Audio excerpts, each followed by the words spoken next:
आपने अलार्म लगाया सुबह 4 बजे का, और शाम को आप एकदम ताव में हैं कि बस कल 4 बजे कुछ भी हो जाए, खत्म सारी नाटकबाजी। और रात में आप एकदम ताव में हैं कि कुछ नहीं, कल चाहे जान देना पड़े लेकिन सुबह उठना है। अलार्म लगाया आपने, सुबह 4 बजे अलार्म बजा।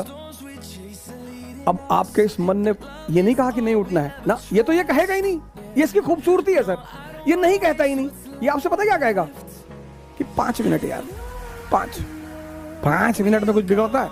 और जैसे ही आपने आंख बंद की, अगली बार जो आपकी नींद खुली तो 8:30 सुबह बज रहे थे।